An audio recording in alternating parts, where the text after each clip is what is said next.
नामक एक कन्या से खीर खा लिया तो पांचों साथ छोड़कर सारनाथ चले गए। और ज्ञान प्राप्ति के बाद महात्मा बुद्ध ने सर्वप्रथम उपदेश अपना उन्हीं पांचों लोगों को दिया और सबसे पहला शिष्य। इस प्रकार से और क्या इसमें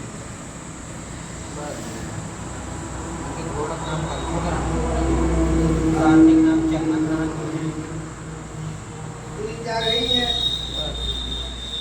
सर्वप्रथम है, अब आप लिखेंगे धर्म प्रचार। धर्म प्रचार की बात आएगी क्योंकि अब उन्होंने विजय प्राप्त कर लिया और विजय प्राप्त के बाद उनको क्या करना था, समाज को सुधारना था, समाज में आए विकृतियों को दूर करना था और उन्हीं विकृतियों के उन्होंने अपना एक नया जो धर्म चलाया उसका उपदेश हर जगह देना था। ये सबसे बड़ा सहयोग होता है राजघरानों का। अगर किसी को राज घराने का आश्रय मिल जाए वो जल्दी पॉपुलर हो जाता है, होता नहीं होता है।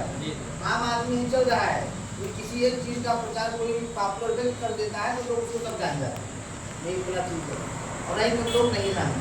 इस प्रकार से महात्मा बुद्ध के समय में सबसे अधिक जो महत्वपूर्ण था वो राज घरानों या बड़े बड़े व्यापारियों का शामिल हो जाना था। और जब शामिल हो गए तो ये धर्म जो है फैलता चला गया, विस्तार होता गया इस धर्म का। और लास्ट में आप देखते हैं ये एशिया का तो कोई ऐसा देश था ही नहीं जहाँ बौद्ध धर्म ने अपना परचम न लहराया हो।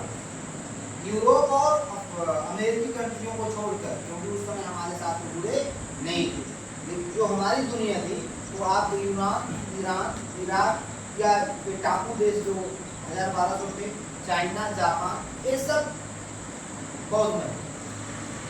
और ये जापान का राजा शामिल था, ये जापान का राजा शोधकू शामिल था बौद्ध धर्म प्रचार के लिए। उसने भी बौद्ध धर्म को स्वीकार किया। और लास्ट में देखिए वहाँ कई राजाओं ने यहाँ जमीन खरीद कर नालंदा जैसे विश्वविद्यालय प्रदान किया बच्चों को या वहाँ के जो गुरु थे उनके लिए भरण पोषण के।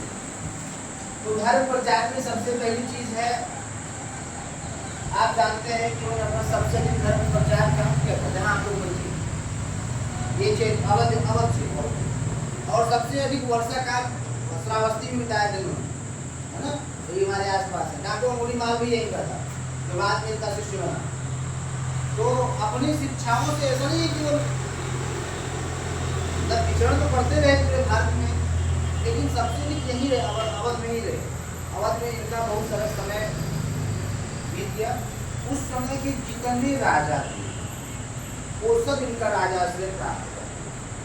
कारण था कि जैन धर्म भी था, जैन धर्म में भी लोगों ने स्वीकार किया। आप देखते हैं आजाद प्रसाद है ना, उदयन राजा उदयन, फिर उसके बाद क्रम करता गया धनानंद, है ना। इस प्रकार से देखा जाए तो फिर कांटिन्यूटी राजघरानों का आश्रय मिल गया महात्मा बुद्ध। और महात्मा बुद्ध ने तीव्र अवस्था में इसको पूरा फैला दिया। और एक समय तो आया ऐसा लग रहा था कि धर्म बहुत नहीं। अगर इस्लाम का उदय न होता तो शायद बौद्ध धर्म जल्दी खत्म न होता। और इस्लाम को स्वीकार करने वाले सबसे अधिक जो है बौद्ध मतानुयायी। क्यों? क्योंकि ये जो मैंने ये बताया जो खाड़ी देश है ये सब बौद्ध में थे। आज दुनिया का इतना ईरान जितने भी थे हमारे सारे संबंध बन गए थे। और लास्ट में चाहे वह तलवार के लोग पे जो भी था उन्होंने कन्वर्ट किया। सबसे पहले जब